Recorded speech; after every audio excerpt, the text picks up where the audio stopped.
leímos en Génesis o en Apocalipsis. En Zacarías. Muy bien, está bien. Muy bien. ¿Ya tienen abierta su Biblia a Zacarías? Muy bien. ¿Zacarías es de los profetas mayores o profetas menores? ¿Verdad? Ahí no todos tenemos la información. ¿Sí? De los profetas menores. ¿Es preexílico, exílico o posexílico? Esto ya es más difícil, ¿verdad? Mejor no lo preguntamos. Muy bien, muy bien. Este capítulo 7 de Zacarías, hermanos, es un regaño. Es un severo regaño del Señor a su pueblo. Aunque el Señor constantemente lo busca para mantener una relación de fe y armoniosa con su Creador, deliberadamente el hombre dice no. E ignora que Dios quiere hacer de ese pueblo una gran nación. Y ese es precisamente el contenido de este capítulo 7, que podemos llamarle precisamente la eterna paciencia amorosa del Señor. A pesar de lo que este capítulo representa en cuanto a una explicación de la humanidad en su relación con Dios, y que queda marcado como una humanidad difícil para Dios, Dios sigue buscándole. Dios sigue afirmando su llamado. De modo que podemos decir que este capítulo nos enseña el trato de Dios hacia un pueblo indiferente. Tan indiferente que ignora que Dios tiene un propósito para esa humanidad. Si ustedes son rápidos en buscar en la Biblia, háganme un favor, busquen Lucas 7:30. 7:30, mire qué fantástico este versículo que de alguna manera resume la actitud del hombre expuesta en el capítulo 7 de Zacarías. Miren lo que dice. Mas los fariseos y los intérpretes de la ley desecharon los designios de Dios respecto de sí mismos, no siendo bautizados por Juan. El Señor les ha hablado a todo ese pueblo y menciona aquí que los líderes deliberadamente han rechazado el propósito de Dios para su vida. Terrible eso, ¿verdad? Eso es lo que nos dice ahí.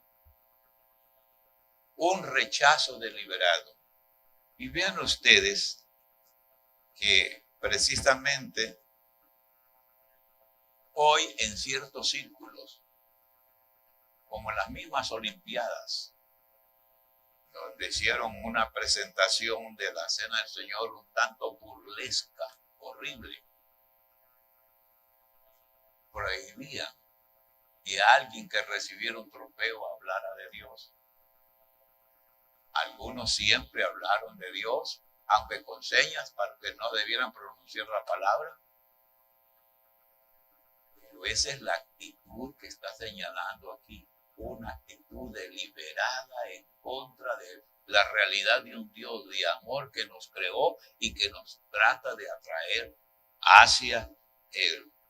Diríamos entonces que el propósito de este pasaje es darnos ese mensaje que nos haga sentir esa amorosa búsqueda de Dios para con nosotros a pesar de lo que nosotros somos.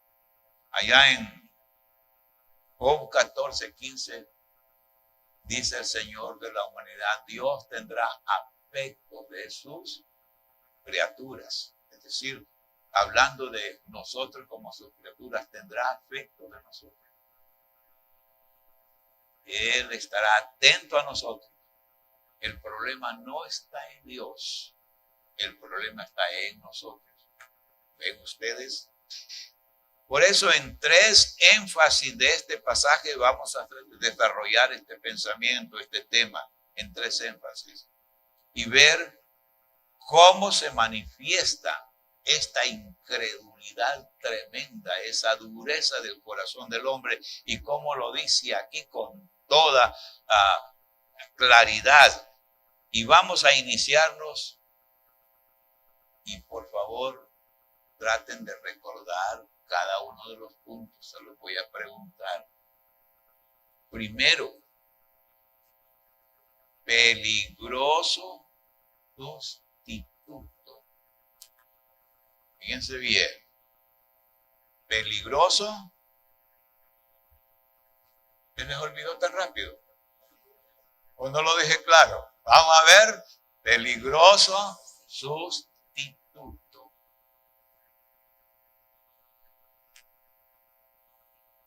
¿De a qué nos referimos? ¿O a qué se refiere el pasaje? Se refiere a crear nuestras tradiciones y sustituir la palabra de Dios por esas tradiciones. Observemos allí, en primera instancia, los versículos del 1 al 3, empezando con el 1, que dice: aconteció que en el año 4 del rey Darío vino palabra de Jehová a Zacarías a los 4 días del mes 9, que es Quisleu. ¿Por qué es importante ese versículo y por qué el profeta lo deja allí? Está hablando del 4º año de Darío. Nos está hablando de una época post-exílica, o sea, después del exilio, después del cautiverio allá en Babilonia. En el año 531, Ciro, el persa, decreta que todos pueden regresar, los judíos que estaban en el exilio pueden regresar a Jerusalén y reconstruir Jerusalén. Ya eso ocurrió más o menos por el año 530, 531. Aquí con Zacarías estamos unos 50 años después, 480 por ahí, antes de Cristo. ¿Qué pasa? Ya el pueblo ha retornado. Ya han reconstruido más bien gran parte del templo. Ya la comunidad está construyendo sus casas y ya están tratando de rehacer su nueva vida ahora en su patria, ya volviendo a levantar su propio país con la ayuda y los decretos de los persas. Están allí, pero aquí la importancia de este dato que nos da aquí es que Zacarías está allí como el profeta que observa los acontecimientos. Y luego un grupo de personas cuyos nombres ustedes los van a ver ahí en el versículo 2. Vean los nombres que se nos dan allí. Cuando el pueblo de Betel había enviado a Sarecer con Regem Melech y sus hombres a implorar el favor de Jehová. Es decir, de una comunidad enviaron a Jerusalén a este grupo de personas para consultar con los sacerdotes. ¿Qué debieran consultar con los sacerdotes? El versículo 3 lo dice. Y a hablar a los sacerdotes que estaban en la casa de Jehová de los ejércitos y a los profetas diciendo: lloraremos en el mes 5. Haremos abstinencia como hemos hecho ya algunos años. Y en el versículo 5 dice que el Señor, que se referían ellos a sus ayunos y que crearon en esos 70 años que estuvieron en el exilio. Así que durante los 70 años de exilio, este pueblo en exilio creó diferentes ritos. diferentes prácticas rituales y aquí menciona simplemente el ayuno del quinto mes, el ayuno del séptimo mes, pero hay el ayuno del cuarto mes y cantidad de ayunos que crearon en el exilio.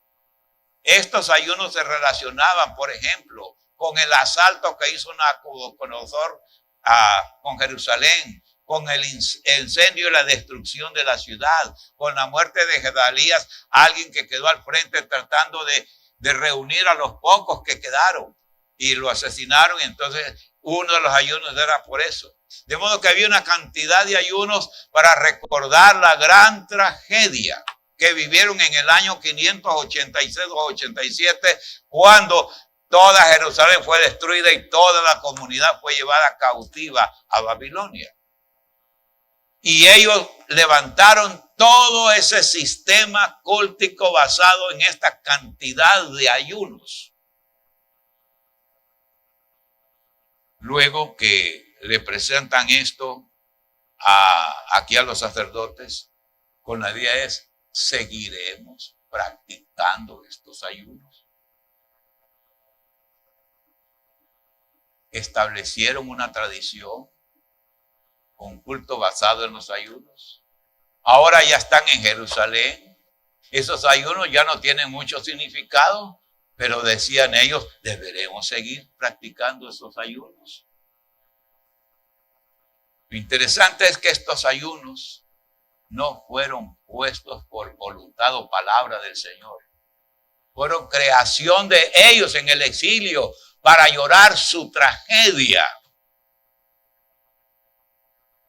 Y aquí inmediatamente vino la palabra del Señor y le da una respuesta. Miren el versículo 4. Vino pues a mí palabra de Jehová de los ejércitos diciendo, aquí habla el profeta. Y aquí habla el Señor al profeta, habla a todo el pueblo del país y a los sacerdotes, diciendo, cuando ayunasteis y llorasteis en el quinto y en el séptimo mes estos 70 años, ¿habéis ayunado para mí? Y cuando coméis y bebéis, ¿no coméis y bebéis para vosotros mismos? Aquí es donde está el corazón del regaño del Señor. Ustedes crearon un sistema cultico con cantidad de ayunos. Y en el exilio estuvieron practicando todo eso. Ahora dicen, debemos seguir con esto. ¿Cuál es la respuesta del Señor? Primero, no vinieron de Él esos ayunos. Ese culto no vino de Dios. Y segundo, les dice, cuando ustedes ayunaron, lo hicieron por mí. Cuando ustedes tenían sus orgías de comida, lo hicieron por mí. Con eso es que les está diciendo el Señor, señores, no levanten un culto sobre bases de tradiciones que no vienen de Dios. Piensen que el referente siempre debe ser la palabra de Dios y no esas cosas que hemos venido creando.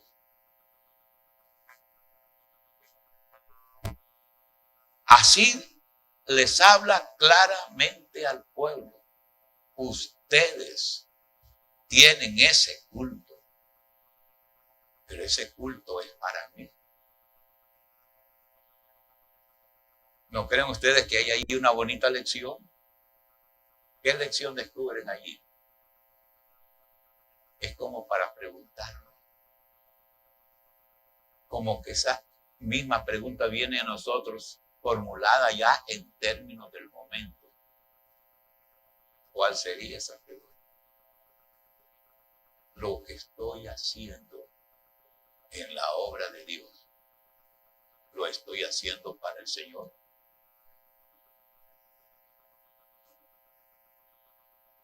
Mi motivación es el Señor.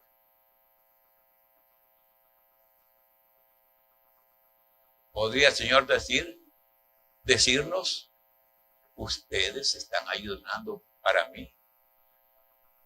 Están haciendo lo que hacen para mí. qué razón se da esta pregunta?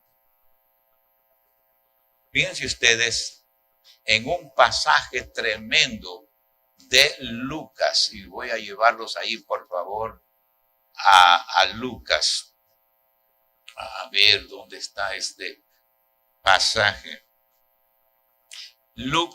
Mateo 15, perdón, Mateo 15 es el que vamos a leer. Fíjense bien, Mateo 15, vamos a leer del 13 en adelante. Dice, porque también vosotros quebrantáis el mandamiento de Dios por vuestra tradición.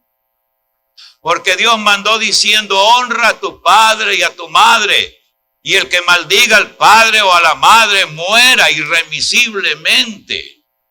Pero vosotros decís, cualquiera que diga a su padre o a su madre, es mi ofrenda a Dios, todo aquello con que yo pudiera ayudarte, ya no debe honrar a su padre o a su madre. Así habéis invalidado el mandamiento de Dios por vuestra tradición. ¿Qué observan ustedes allí?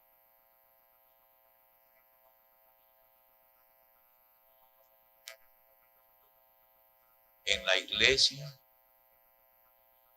en las iglesias, en denominaciones y en diferentes religiones del mundo, se levantan tradiciones y todo el sistema de fe y de culto descansan más en las tradiciones que en la palabra de Dios. ¿Han observado ese detalle ustedes? ¿Ven? Y el Señor dice, sí, con sus tradiciones quebrantan el mandamiento de Dios. ¿Serio esto? Regañito bonito, pero lo necesitamos el regañito, ¿no es cierto? ¿Por qué? Es bueno revisar lo que estamos haciendo, la motivación que tenemos. No hay motivación oscura, sino que es clara, contundente. Estamos haciendo lo que hacemos para el Señor. Y lo que hagamos en la iglesia como iglesia, hay que partir de la palabra de Dios, sabiendo que todo aquello que no armonice seriamente con la palabra de Dios, Dios levanta cuestionamientos sobre eso. ¿Ve? La iglesia debe descansar en la palabra de Dios. Por eso es bueno revisarnos personalmente también. Lo que hago, lo hago para el Señor. No hay otras motivaciones más que el Señor. Y eso es saludable, hacernos esa pregunta. ¿Ven? Ahora bien, nos ha llamado la atención aquí el Señor de esta manera. Y por eso Él dice seriamente en el versículo 7, no son estas las palabras que proclamó Jehová por medio de los profetas primeros, cuando Jerusalén estaba habitada y tranquila, y sus ciudades en sus alrededores y el Negev y el Cefela estaban también habitados. Dice el Señor, este mensaje ustedes ya lo tenían. Cuando todas las cosas iban bien, cuando todo marchaba de maravilla, el mensaje lo tenían. Y la pregunta queda, ¿por qué cayeron en esto? ¿Ven? ¿Por qué cayeron en esto? ¿Por qué sustituyen la palabra de Dios por sus tradiciones? De modo entonces que nos encontramos aquí con ese pequeño regaño del Señor. ¿Aceptan ese regaño o nos agachamos? ¿Qué digan ustedes? ¿Es correcto ese regaño del Señor? Los veo calladitos, ¿verdad? Los veo bien calladitos. Yo les conté hace tiempos de una cuestión que me pasó en Cali, Colombia, cuando fui con la familia para estudiar. Llegamos la misma semana fui a buscar una iglesia bautista donde reunirnos por los 4 años que íbamos a estar allí. Bueno, después pastoreamos solo unos meses, estuve ahí, pero llegué en un barrio que llamado Tulín, y el pastor era uno de los maestros del seminario. Llegué allí y en la mañana estaban en el culto, tenían el piano, nadie había que tocar el piano, y yo les dije, ¿me permiten ayudarles? No está bien, me dice. Pero había una incomodidad. El teclado del piano estaba hacia el púlpito, así que la espalda del pianista daba hacia el que dirigía, y el pianista no podía ver el que dirigía. Para el siguiente domingo les sugerí, cambiemos el piano de posición para que podamos ver bien al director y dirigir bien. ¿Qué me dijeron algunos de los hermanos de ahí? No se puede. ¿Y eso por qué? Porque el pastor anterior ahí dejó el piano y ahí se va a quedar. Este es un ejemplo extremo, pero es real, porque lo viví, es real. Pero ¿cuántas veces tradiciones dominan sobre la iglesia? Tradiciones que no tienen el valor bíblico como para determinar la conducta, el propósito de una actividad en la iglesia. ¿Cierto? Qué llamado bonito nos hace aquí el Señor. Qué peligroso es ponernos sobre la palabra de Dios por querer defender una tradición. Y ya ustedes conocen que han visitado tantas iglesias, cuántas tradiciones hay. Hay un ejemplo muy interesante en las cartas del Apocalipsis a las iglesias. ¿Cuál es la primera carta? Díganmela. Si ustedes quieren abrir a Apocalipsis 2, ¿verdad? Y algún apocalíptico me va a interpretar estos versículos. Busquen Apocalipsis 2. Corriendito. Ahí está después de Génesis, lo encuentran rápido. Muy bien. Leamos los primeros versículos. ¿Quién me ayuda a leerlos?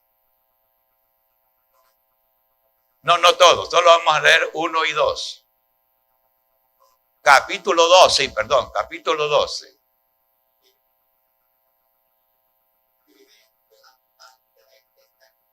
Muy bien.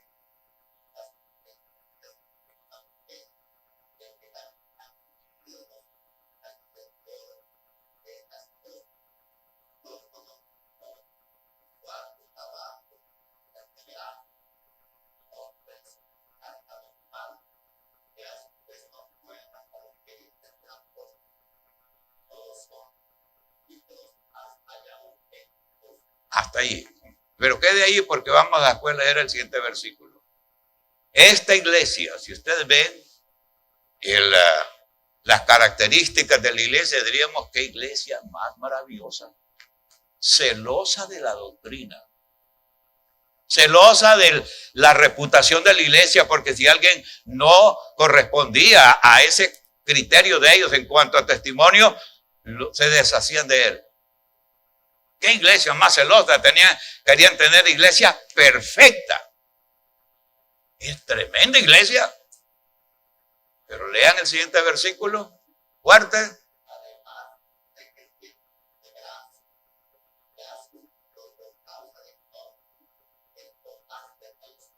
Ay, bien ustedes, alta entrega de esta iglesia a la causa del Señor. Siga.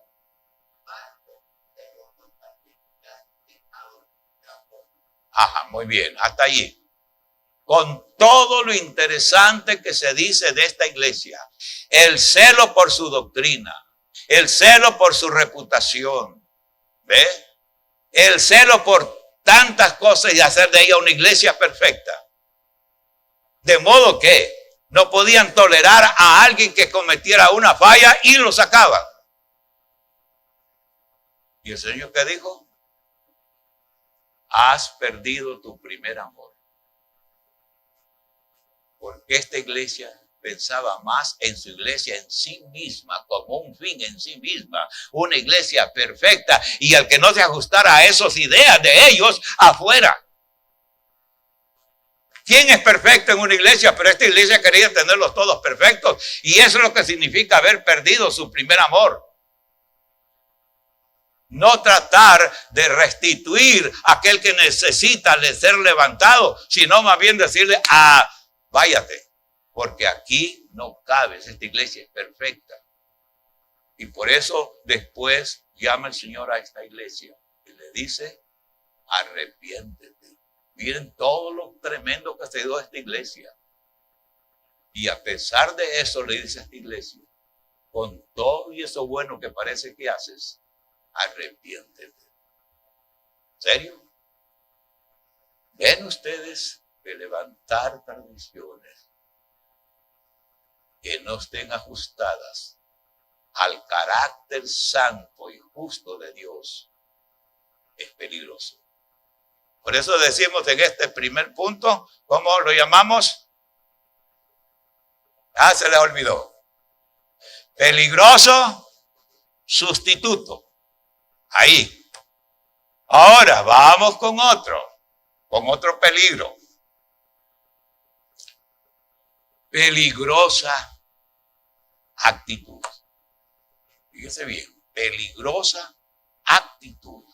Quiero que vean, por favor, los versículos 8 en adelante. 8 en adelante. Dice así. Vino la palabra de Jehová a Zacarías diciendo, así habló Jehová de los ejércitos, diciendo, juzgad conforme a la verdad, y haced misericordia y piedad cada cual con su hermano. No oprimáis a la viuda, al huérfano, al extranjero ni al pobre, ni ninguno piense mal en su corazón contra su hermano. Pero miren lo lamentable que se menciona en el versículo 11, que es, pero no quisieron escuchar. Antes volvieron la espalda y taparon sus oídos para no oír. Y todavía van más allá. Versículo 12. Y pusieron su corazón como diamante para no oír la ley ni las palabras que Jehová de los ejércitos enviaba por su espíritu por medio de los profetas primeros. Miren ustedes, qué fantástico esta llamadita del Señor. Esas tradiciones son vacías, insignificantes, no tienen valor espiritual. No valen nada si no van acompañadas de esta actitud del versículo 9. Juzgad conforme a la verdad. Juzgad, sea crítica. Si criticamos, que sea constructivo, pero no destructivo. Consideremos más lo positivo en los hermanos que lo negativo. No destruyamos a un hermano por destacar lo negativo en él. En lo negativo acerquémonos a él, oremos con él, ayudémosle a él, levantémoslo. Es lo que nos está diciendo el Señor aquí. Y por eso Él dice, haced misericordia y piedad cada cual con su hermano. Y luego habla de tener el sumo cuidado con aquellos desventurados de la vida, a quienes debemos tener de alguna manera una forma de compasión también, como las viudas, huérfanos, extranjeros, pobres. Pero algo importante ahí es el final de este versículo. Ninguno piense mal en su corazón contra su hermano. Ninguno piense mal en su corazón contra su hermano. ¿Qué significa esto? En nuestro corazón solo debe haber abundancia de amor para mi hermano. ¿Cierto?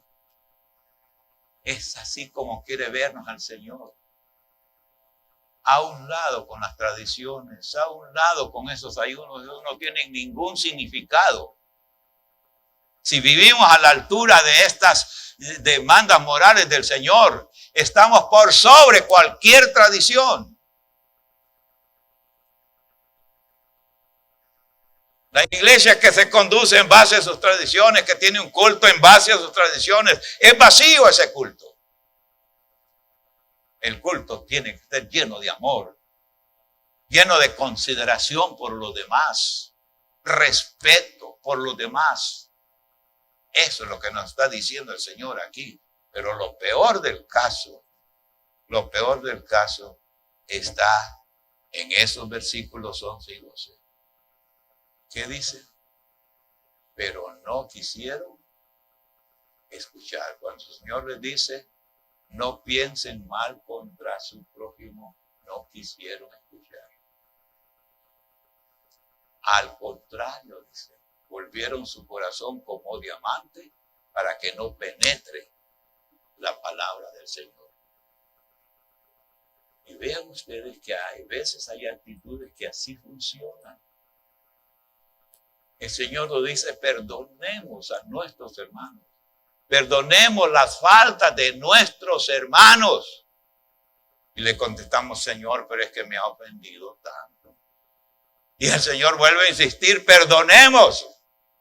Y nosotros le volvemos a insistir al Señor, ay, Señor, es que no sabes todo el daño que me ha hecho. Y el Señor dice, independientemente del daño, lo que sea, debo amar a mi hermano, debo perdonar a mi hermano y debo aceptar a mi hermano como él es. ¿Ven ustedes? ¿Verdad que no es fácil? Pero esta es la ética del Señor. Esta es la altura moral en que el Señor espera en que vivamos sus hijos como una verdadera familia. En que a pesar de nuestros defectos, nos aceptamos el uno al otro. ¿Cierto? ¿Verdad que es un buen regaño? No gustan los regaños, pero este regaño creo que sí vale la pena ponerle atención, ¿verdad? Y decirle, Señor, gracias por ponerme esto tan claro en mi vida, para hacer de mi vida algo mejor y poder tener una familia espiritual, la más linda que pueda haber sobre este planeta. ¿Ven ustedes? ¡Qué maravilla! Terminamos, hermanos, con el tercer peligro.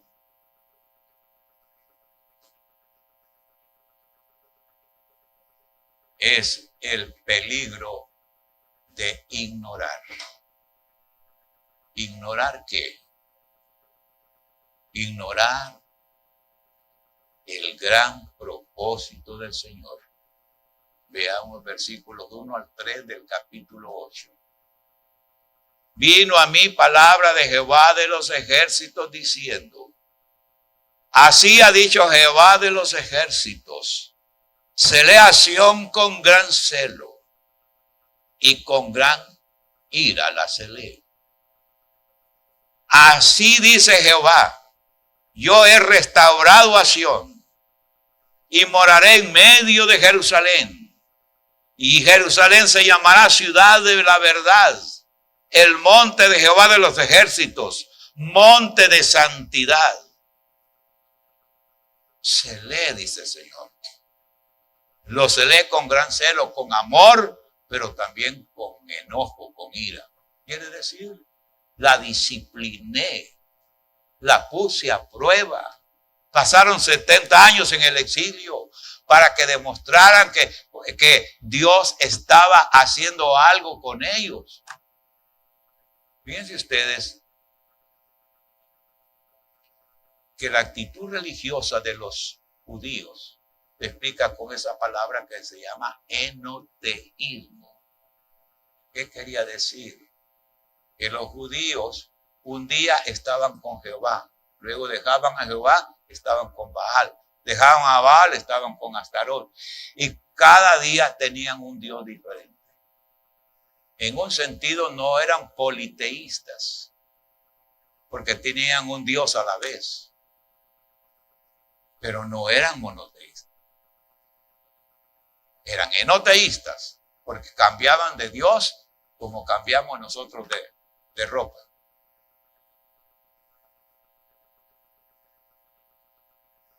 Esa actitud del Señor estuvo tratándola con ellos a través de los profetas y de diferentes señales que les daba. No hubo manera de que entendieran. Esos últimos 3 reyes, el último de ellos, Sedequías, increíble, viendo todo lo que venía desde Manasés, un rey que sacrificó a su propio hijo ante las deidades paganas. Un rey de Judá haber hecho eso. Dios determina de una vez que tiene que disciplinarlos. Y estos reyes que vienen no mostraron ni menor sentido de arrepentimiento. Y se fueron al exilio. Con esa actitud todavía. Pero en el exilio, por primera vez el pueblo judío entiende que solo hay un Dios. Y desde ese momento acá, el pueblo judío es monoteísta. Tienen un solo Dios, Jehová o Yahweh. Dios quiere lo mejor para su pueblo y lo ha sometido a esta disciplina, como dice aquí, para llamar a esta ciudad, ciudad de verdad, el monte de Jehová de los ejércitos. Quiere ser algo especial de este pueblo, de su religión, de su templo. Hacer que brille en el mundo. Por ignorar esto, perdieron toda su historia y sufrieron todo ese exilio. Peligroso ignorar esos propósitos maravillosos de Dios para nuestra vida. Es de reconocer que Dios tiene un propósito para mi vida y saber que en ese propósito está el camino que debo seguir día a día. Si lo ignoro, entro en riesgo de mi vida. Pero también peligroso ignorar la gran expectativa de Dios. Está dado aquí en los versículos 4 en adelante. Así ha dicho Jehová de los ejércitos. Aún han de morar ancianos y ancianas en las calles de Jerusalén, cada cual con bordón en su mano por la multitud de los días. Las calles de la ciudad estarán llenas de muchachos y muchachas que jugarán en ellas. Así dice Jehová de los ejércitos: si esto pareciera maravilloso a los ojos del remanente de este pueblo en aquellos días, también será maravilloso delante de mis ojos, dice Jehová de los ejércitos. Eso no será maravilloso, porque es Dios quien lo hace y Él tiene poder para hacerlo. ¿Qué es lo que quiere hacer? Hacer un pueblo feliz. Un pueblo donde haya dicha. Un pueblo donde haya paz, armonía. Y lo que nos está dando en estos días el Señor es la oportunidad que a través de Cristo logremos esa patria celestial donde eternamente estaremos en las condiciones que aquí menciona. Peligroso ignorar estas verdades. Estoy aquí por el tiempo que Dios disponga, pero con el gran propósito de ponerme en un lugar maravilloso por la eternidad. Cerramos, hermanos, solo leyendo versículos 7 y 8. Así ha dicho Jehová de los ejércitos: he aquí yo salvo a mi pueblo de la tierra del oriente y de la tierra donde se pone el sol. Y los traeré y habitarán en medio de Jerusalén y me serán por pueblo y yo seré a ellos por Dios en verdad y en justicia. Que el Señor nos bendiga.